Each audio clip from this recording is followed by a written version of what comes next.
आप देख रहे हैं ऋषि वाणी। बैठना सीखो, कुछ देर ही सही। आज अगर चूके तो आगे आने वाले समय में 1 मिनट बैठी कि आपकी इच्छा शक्ति समाप्त हो जाएगी। नित्य पश्चात थोड़ी देर बैठो, अभ्यास करो, जहां से हो वहां से धीरे धीरे आगे बढ़ने का प्रयास करो। देवी देवताओं के मंदिरों में जाओ तो केवल मांग के लिए मत जाओ। ठीक है, जीवन में समस्याएं, आपका स्वभाव ऐसा बना है, तो एक बार जो कोई इच्छा पड़ती है मां के चरणों में रख दो। रोज रोज तड़पते रहो, बार बार कहते रहो। एक आपका बच्चा शिशु भी यदि किसी बात को बार बार कहता रहता है तो माता पिता उसे डांट देते हैं कि क्या बार बार उसी बात को रट रहे हो। वे तो जगत जननी है। हजारों तहखानों के अंदर भी जो तुम सोचते हो वह भी जगत जननी सुनती है। जो तुम मुख से बोल नहीं पाते हो वह भी वो जगत जननी सुनती है। क्योंकि जगत जननी ने इतनी हमें नजदीकता दे रखी है कि उन्हीं के हम अंश हैं, तो हम कैसे दूर रह सकते हैं। हमारे विचार, हमारी तरंगें सब उस केंद्र के माध्यम से परम सत्ता के चरणों में पहुंचती हैं। उस भावभूमि के धरातल को अपने अंदर पैदा करो। साधना किसको कहते हैं? यही विचार शक्ति आपके जीवन में परिवर्तन लाएगी। बड़ी बड़ी कथाएं सुनने से, केवल विचारों को सुन लेने मात्र से ना आपके जीवन में परिवर्तन आएगा, ना समाज में परिवर्तन आएगा। इस परिवर्तन के लिए बीज के समान गलाना, तपाना पड़ेगा। अंकुरण होगा, परिवर्तन होगा। तुम एक से अनेकों में विभक्त होने लगोगे। तुम्हारे संस्कार तुम्हारे बच्चों में जाएंगे।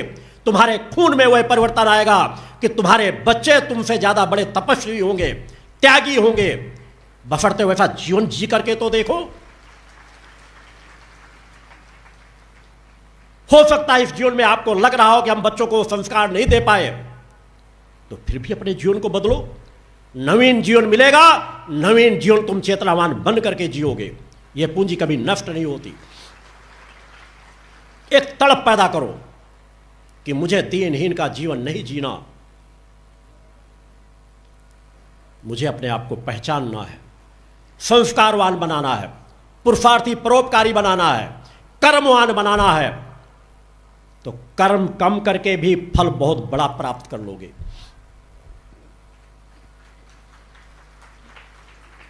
फल के पीछे ही अगर भगते रहे, कर्म विहीन बन करके, तो धीरे धीरे समाज का और पतन होता चला जाएगा। लेने से अधिक संजो कर रखना सीखो। अगर संजो कर रखने की क्षमताएं तुम्हारे अंदर नहीं जागृत हुई तो कितना ही ना मिलता चला जाए। चलनी के समान उसमें कुछ भी डालते रहो, छेद है अगर तो पानी डालोगे, दूध डालोगे, वो नीचे चला जाएगा। तुम्हें क्या कम मिला है? सोच करके देखना कि परम सत्ता ने क्या कुछ नहीं दे रखा। उससे पूछो जिसके नेत्र नहीं है, उससे पूछो जाके जिसके हाथ पैर नहीं है, उससे पूछो जाकर जो सुन नहीं पाता, उससे पूछो जाकर के जो बोल नहीं पाता। यह सामर्थ्य लेकर के भी इसका उपयोग क्या कर रहे हो? आज आप समाज की ऐसी स्थिति हो गई है कि 5 मिनट के लिए ध्यान नहीं लग पाता। हमारे ऋषि मुनि बैठ जाते थे तो सालों ध्यानस्थ रहते थे, अखंड साधनाओं में रत हो जाते थे। यह कब तक पतन के दिशा में आप बढ़ते चले जाओगे? जो आपके अंदर दे रखा गया है, परम सत्ता इससे ज्यादा क्या देगी कि निखिल ब्रह्मांड में जो कुछ भी है वो तुम्हारे अंदर बैठा हुआ है। तुम्हारे अंदर उसकी ताकत, क्षमताएं भरी हुई है। जगाना होगा, धीरे धीरे करके आगे बढ़ना होगा। धीरे धीरे स्वयं को पहचानना होगा। उसके लिए केवल इतना ही नहीं कि मेरे पास कुछ नहीं है, मेरे पास तो कुछ नहीं है। न मालूम कितने विचार आपको दिए जाते हैं, क्या उन विचारों को संजो कर रखते हो? आपके गुरु ने ही न मालूम कितने विचार इस यात्रा में आपको दिए होंगे, उनको कितना तुमने संजोया,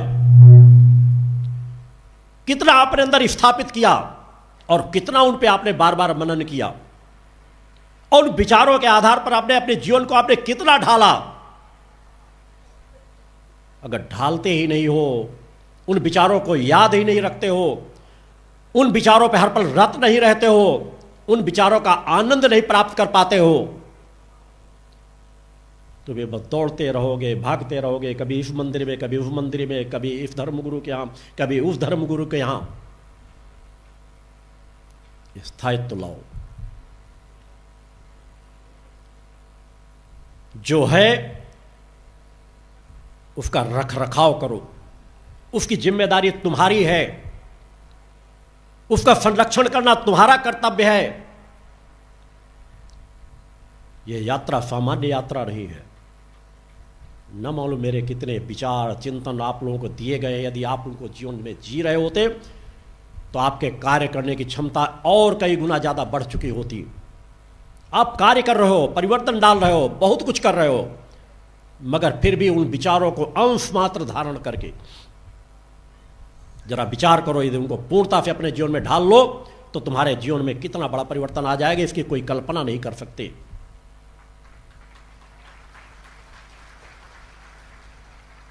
नवरात्रि पर्व में केवल मंदिरों में चले जाने मात्र से, वहां नारियल फोड़ देने मात्र से कल्याण नहीं होता। यह हमारा एक कर्म पक्ष है कि हम प्रसाद चढ़ाते हैं, अगरबत्ती लगाते हैं, सर झुकाते हैं, प्रार्थना करते हैं, मगर उससे पहले भक्त बनना सीखो। हम अपने अंदर के भाव पक्ष को प्रभावक बनाओ, निष्ठा विश्वास हासिल करो, वैसा जीवन अपने घरों में भी जियो। प्रयास करना पड़ेगा जागरूक बन करके। मेरी यात्रा सहज यात्रा नहीं है। इस यात्रा को और गंभीरता से समझने का प्रयास करना। बचपन से लेकर आज तक की यात्रा समाज के बीच ही है। हिमालय पर्वतों कंदराओं की बात नहीं कहता जहां के बारे में तुम जानकारी न प्राप्त कर सको। बचपन से आज तक की यात्रा, ध्यान साधना की, मां की परम सत्ता की, भक्त की जो भी यात्रा गुजरी है, समाज के बीच गुजरी है। मेरे परिवार उसके साक्षी है, समाज साक्षी है। मेरी यह यात्रा सामान्य यात्रा नहीं है। मैंने अपना परिचय समाज में दे रखा है कि मैं कौन हूं, किस कार्य के लिए आया हूं। मैं आज भी तुम्हारा साक्षी हूं, कल भी तुम्हारा साक्षी रहूंगा, तुम्हारी हजारों पीढ़ियों का साक्षी रहूंगा।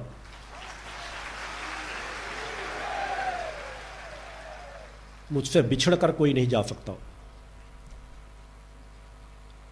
मैं आज सा शरीर भी तुम्हें देख रहा हूं, जब ये शरीर नहीं भी रहेगा तब भी तुम्हें देखूंगा।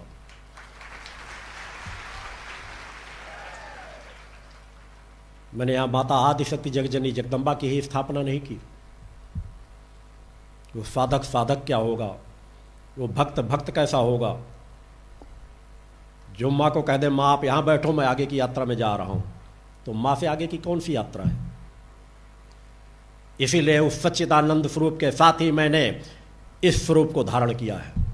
बोलो गुरुदेव भगवान की जय। कि मैं उस सिद्धाश्रम धाम में भी हूं और इस धरा के सिद्धाश्रम धाम में भी सदा सदा के लिए रहूंगा।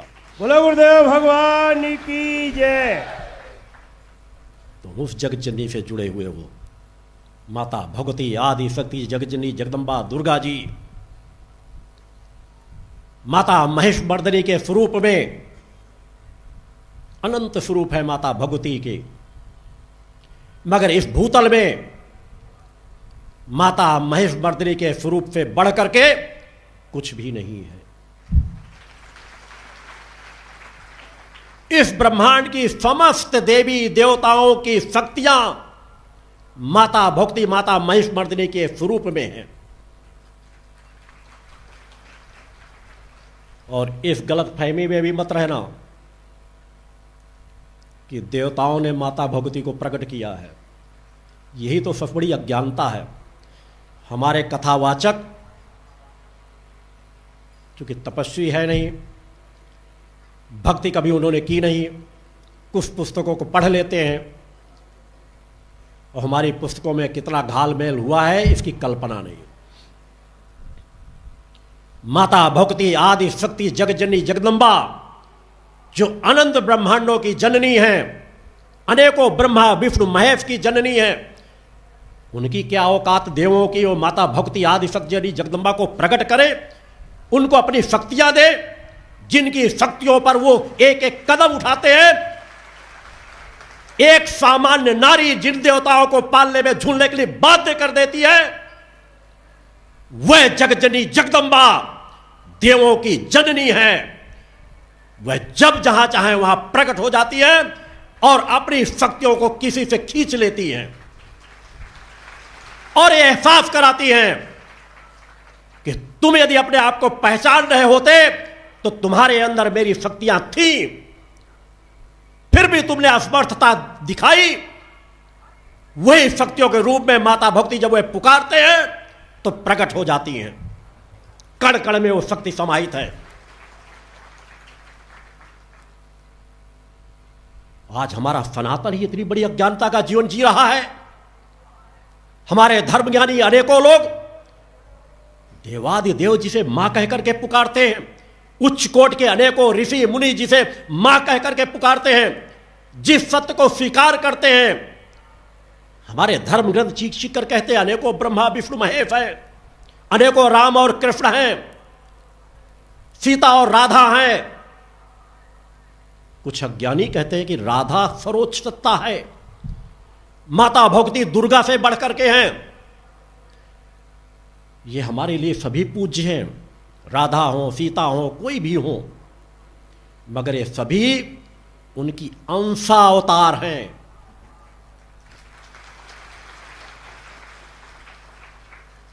हजारों लाखों राधाएं उनके चरणों में समा जाएंगी, तब भी उस परम सत्ता की शक्ति का पार नहीं पा पाएंगी।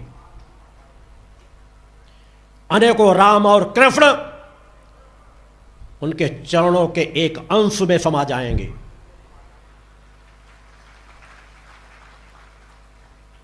उस सत्य को समझो, अन्यथा मैं एक न एक दिन सभी को समझाने में का रास्ता निकालूंगा जरूर।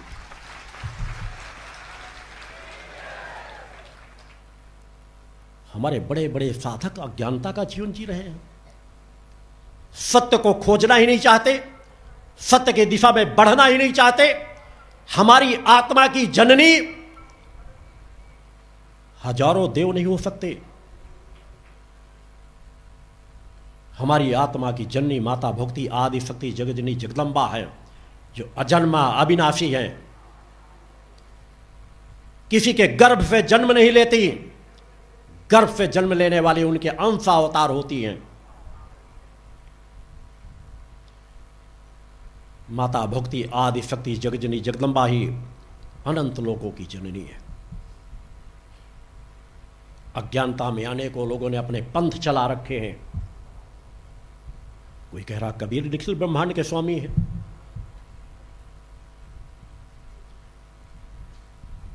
अरे कबीर जैसे अनेकों संत, कबीर संत थे, साधक थे। कबीर जैसे अनेकों संत तो ब्रह्मा विष्णु महेश के चरणों में ही समा जाएंगे। उस परम सत्ता के चरणों तक तो उनके पहुंच ही नहीं है। उन्हें निखिल ब्रह्मांड का स्वामी कहा जाए और सनातनी स्वीकार करें, यह दुर्भाग्य है। क्योंकि हम सनातन की ताकत को संगठित होकर के बढ़ाना ही नहीं चाहते। हमारे शंकराचार्य उस दिशा में अपने कर्तव्य का पालन करना ही नहीं चाहते। जहां एक सनातन की शक्ति होनी चाहिए, तो ठीक कबीर को मानो, मीरा को मानो, तुलसी को मानो, साधक थे, गुरु हो सकते हैं किसी के, गुरु को भी भगवान के रूप में मानते हैं, मानो। मगर निखिल ब्रह्मांड का रचयिता कह दो, देवी देवताओं से ऊपर कह दो, तो उन देवी देवताओं का अपमान होगा, हमारी स्वयं की आत्मा का अपमान होगा। हम टुकड़े टुकड़े में विभक्त होते चले जाएंगे।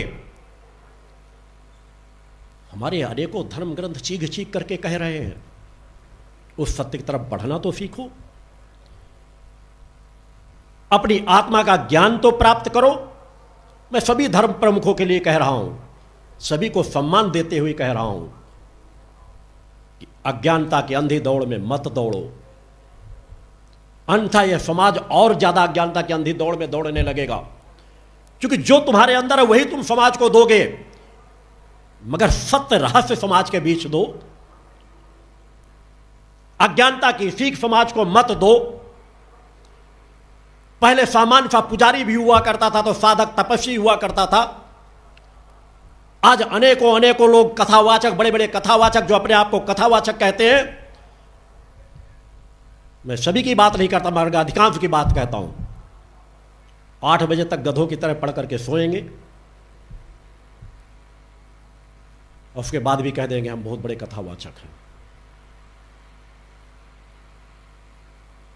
धन कमाने के लिए कोई कथावाचक बने, वो समाज को क्या देगा?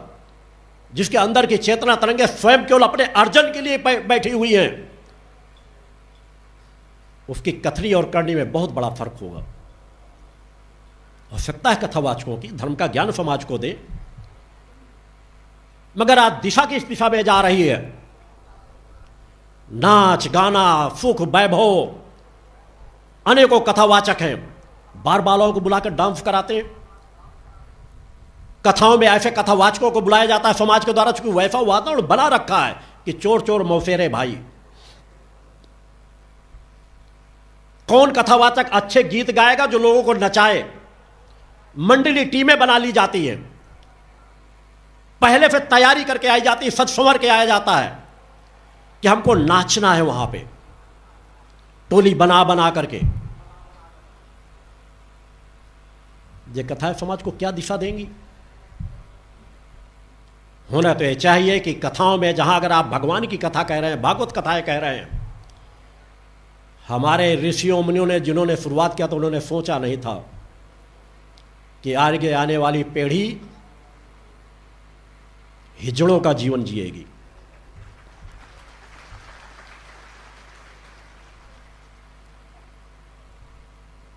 मैं कथावाचकों के लिए शब्द संबोधन कर रहा हूं। आपत्ति है, मुझे घोर आपत्ति है, सनातन के रक्षक के रूप में घोर आपत्ति है। गीत संगीत हो, भजन हो, इसके लिए मना नहीं करता।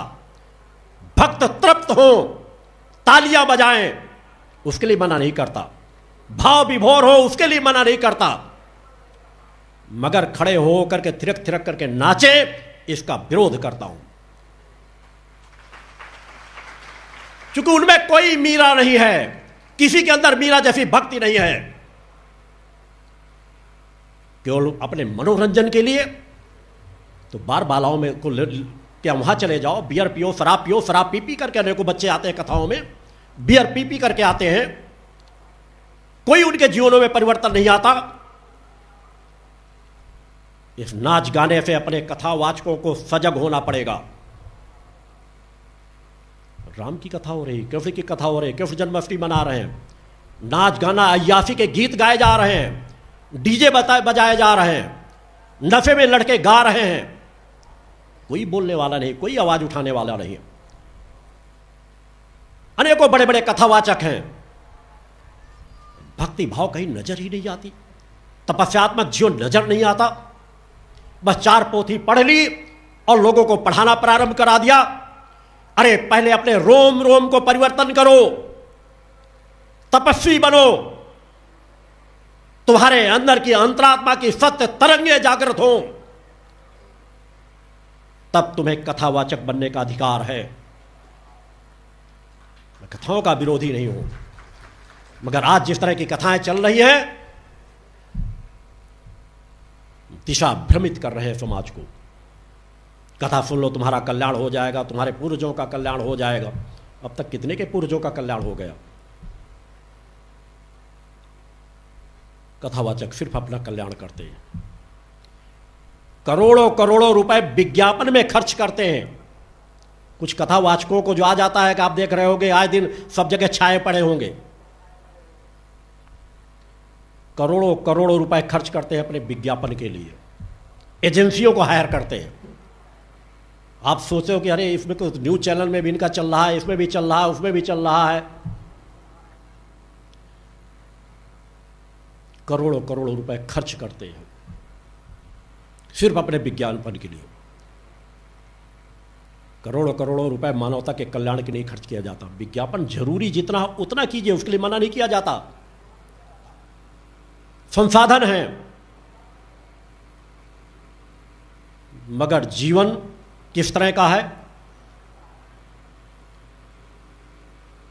पैसा खर्च के लोगों को किस तरह गुमराह किया जाता है।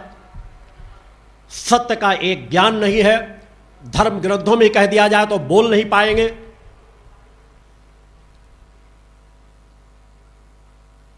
और जीवन किस प्रकार का जी करके किस तरह से अपने आप को समाज में स्थापित करने की कोशिश करते हैं। एक नहीं अनेकों इस विषय में कभी जब समय मिलेगा विस्तार से रखूंगा विचारों को, चिंतनों को। मगर व्यथा होती है अंदर कि हम सनातन को किस दिशा में ले जा रहे हैं। क्यों नहीं हमारे बच्चे सनातन के ताकतवर स्तंभ बन पा रहे? क्योंकि वह भी देखते हैं कि हमारा गुरु, हमारे कथावाचक कैसा जीवन जीते हैं। त्याग तपस्या का नाम और निशान नहीं। सच्चाई ईमानदारी कहीं नजर नहीं आती। मैं सभी कथावाचकों की बात नहीं कहता, अनेकों कुछ कथावाचक हैं जो तपस्यात्मक जीवन जीते हैं, अच्छा जीवन जीते हैं, समाज को कुछ अच्छी बातें भी बताते हैं। मगर केवल ज्ञानी बने रहने से हमारा कल्याण नहीं होना। तपस्वी बनना ही पड़ेगा, तभी समाज का कल्याण हो सकता है। माता भगवती आदि शक्ति जगजनी जगदम्बा के नवरात्रि जैसे पर्व हों, वहाँ भी अनेकों जगह जो जानकारी मिलती हैं कि जगह जगह मूर्तियों की स्थापना करके, कहीं नशे करके कोई नाच रहा है, कोई गा रहा है, अलग अलग चीज़ें हो रही हैं। काश अगर ये साधनात्मक पथ पे बढ़ जाता तो समाज को जल्दी परिवर्तन मिलता, समाज में जल्दी लाभ प्राप्त होता। मगर दिशा जा रही है दांडिया नृत्य की तरफ। बड़े बड़े आयोजन कराए जा रहे हैं नृत्य के। ये हमारे किस सनातन में था इस तरह नाच गाना? कौन सी माँ की भक्ति कर रहे हो? माँ की भक्ति के सामने अगर कोई लोग इन चीज़ों को लेकर के करते भी थे तो भक्ति में सारोबार रहते थे। उनका जीवन अलग स्तर को लेकर के जीता था। आज तो पहले से प्रोग्राम बनाए जाते हैं, लोग नाचना सीखते हैं, उद्योगपति उनका आयोजन करते हैं, पैसा कमाते हैं विज्ञापन के माध्यम से, अन्य माध्यमों से। युवा की बड़ी लाइन लगती चली जा रही है। अगर मैं उन युवाओं से पूछूं कि तुम अपने घरों में कभी मां की भक्ति के लिए 5 मिनट बैठते हो, तो 90% लोग यही कह देंगे नहीं। यह नाच गाना विकारों की तरफ ले जाएगा। उनके दृश्यों को देखो, आजकल तो सब कुछ मीडिया में आ जाता है कि क्या उनके अंदर वो भक्ति नजर आती है? क्या वास्तव में वो मां के भक्त हैं? क्या इस तरह की भक्ति से हमारी सतोगुणी कोशिकाएं प्रभावक हो जाएंगी? क्या हमारी सुषुम्ना नाड़ी पे इसका अच्छा प्रभाव पड़ेगा? कतई नहीं। समाज को सही दिशा में बढ़ाना पड़ेगा कि 2 मिनट अपने घर में माँ की आराधना, नवरात्रि जैसे पर्व हैं, लोगों को प्रेरित करो कि किसी धार्मिक स्थल में बैठकर सत्कर्म करो, मंत्र जाप करो, ध्यान करो, परोपकार के कार्य करो। अपने घर में हो तो घर में माँ की आराधना करो। टूटे फूटे शब्दों में ही जो कुछ हो सके उन मंत्रों का जाप करो, उससे आपका कल्याण होगा। मगर इन पर अगर टिप्पणियां करो तो इनको बुरा लगता है। कहीं से आवाज उठे या न उठे, मेरे मंच से आवाज जरूर उठेगी।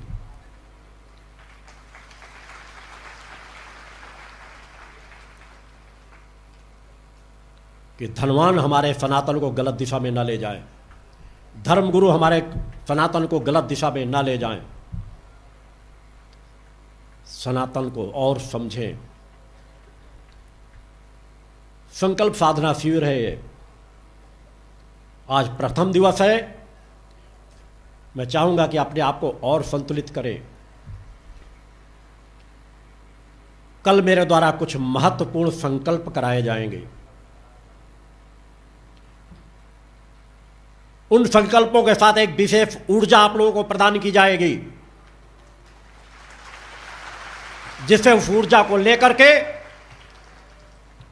तो अपनी आध्यात्मिक उन्नति कर सको। जो जिस क्षेत्र में हो, बिजनेस क्षेत्र, राजनीति क्षेत्र में, वहां भी तुम्हें सफलता मिले, तुम्हें आध्यात्मिक सफलता भी मिले, तुम सनातन के एक स्तंभ बन सको। यह कर्म प्रधान सृष्टि है।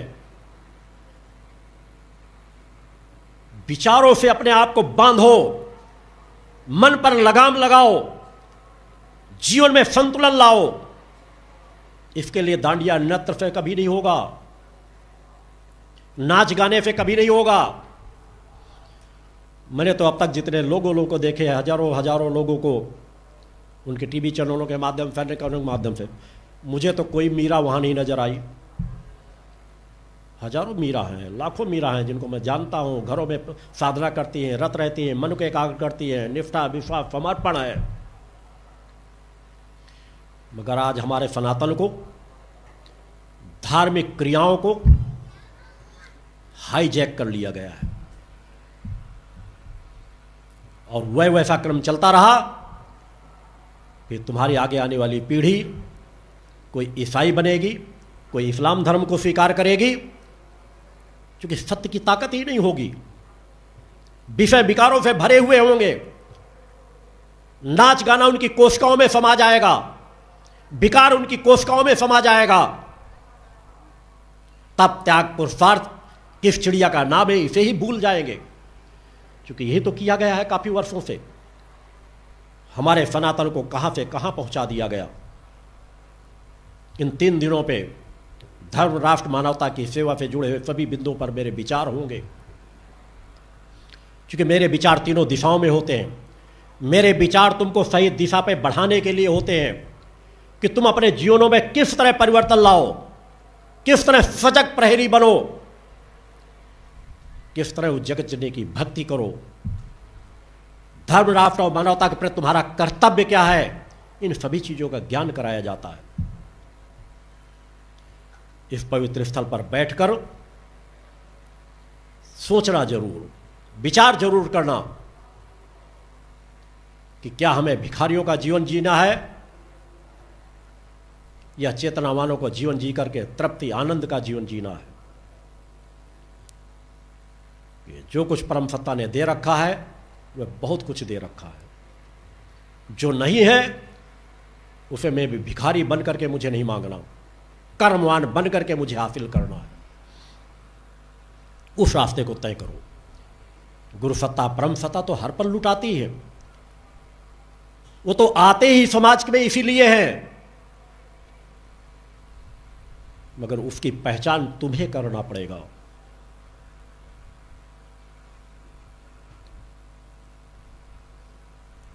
सनातन की इतनी सशक्त ताकत, मगर आज समाज को किस तरह का जीवन जिया जाता है।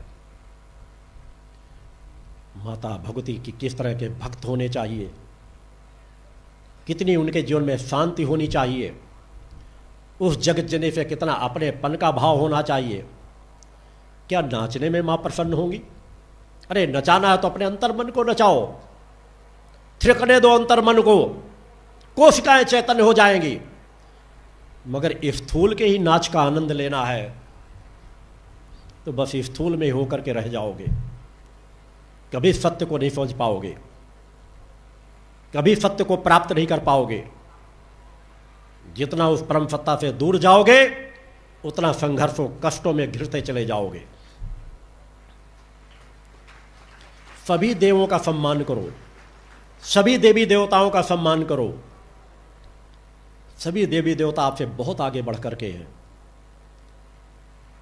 मगर तुम्हारी मूल इष्ट माता भगवती, आदि शक्ति, जगतजननी, जगदम्बा है, इसको सदैव याद रखो।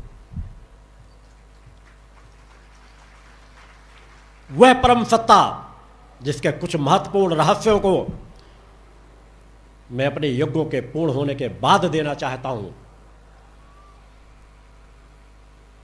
कि उसका मूल स्वरूप क्या है, उसके दर्शन करना, उसके दिव्य स्वरूप को प्राप्त करना,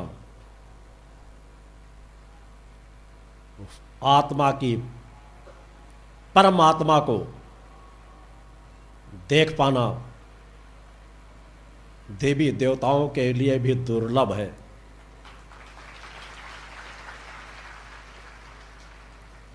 फिर भी वो हमसे दूर नहीं।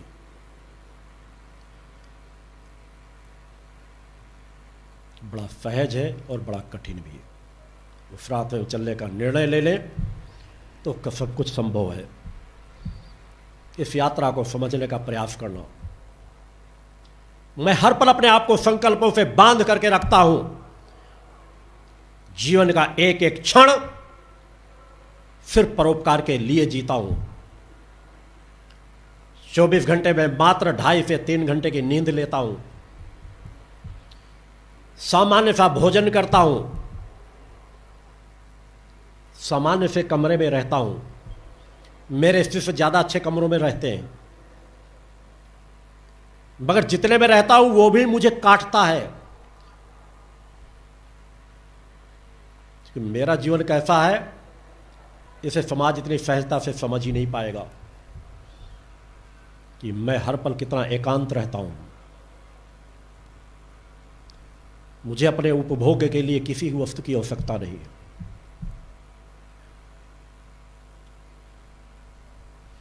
सिर्फ चाहता हूं कि जिस तरह एक बीज अनेकों में अपने आप को बदल लेता है। मैंने बहुत पहले 20 साल 25 साल कहा था पहले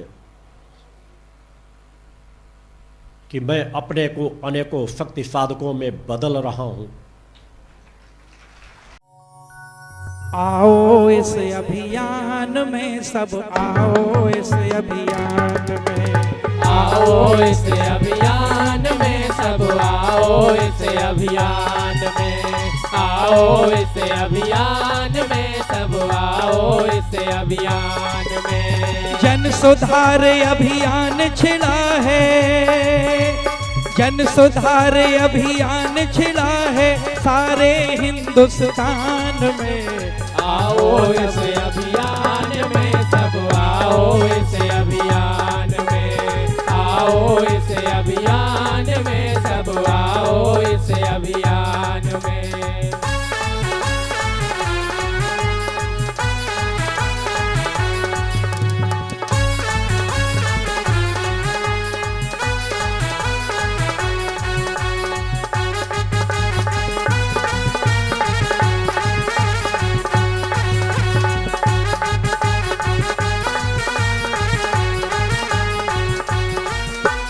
मानव तन अनमोल है ना इसे गवाओ विकारों में। समृद्धि सुख और शांति हो सबके परिवारों में। यही लक्ष्य है ऋषि राज का, यही लक्ष्य है ऋषि राज का सबके हित कल्याण में। आओ इस अभियान में सब आओ इस अभियान में, आओ इस अभियान में सब आओ इस अभियान में।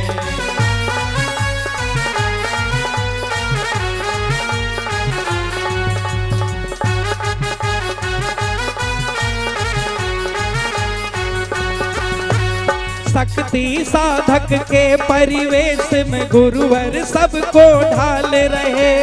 लक्ष्य यही सद्गुरु देव का जनमानस खुशहाल रहे। भारत की खुशहाली भारत माता के सम्मान में। आओ इस अभियान में सब आओ इस अभियान में, आओ इस अभियान में सब आओ इस अभियान में।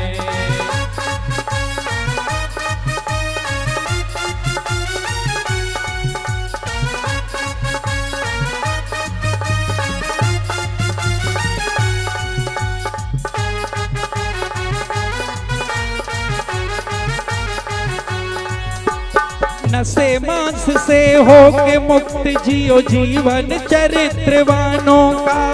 आओ करो पुरुषार्थ ऐसा मोड़ दो रुख तूफानों का। जीवन बिताओ परोपकार में, जीवन बिताओ परोपकार में, मैया के गुणगान में। आओ इस अभियान में सब आओ इस अभियान में। आओ इस अभियान में सब आओ इस अभियान में।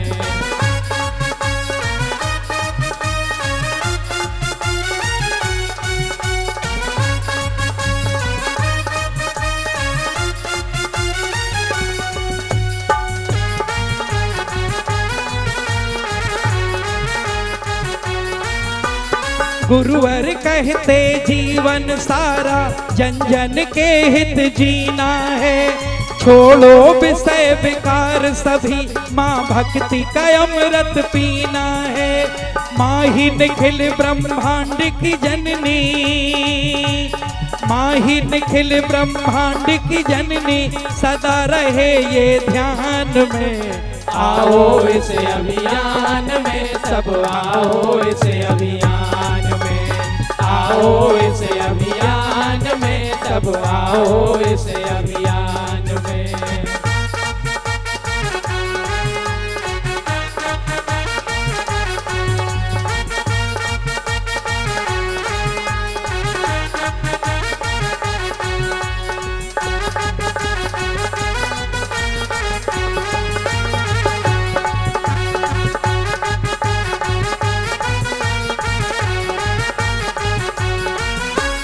शक्ति पुत्र जी गुरुवर भक्ति शक्ति ज्ञान के दाता है।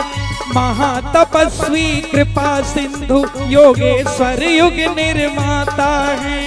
तप की दिव्य तरंग प्रवाहित, तप की दिव्य तरंग प्रवाहित, करते सकल जहान में।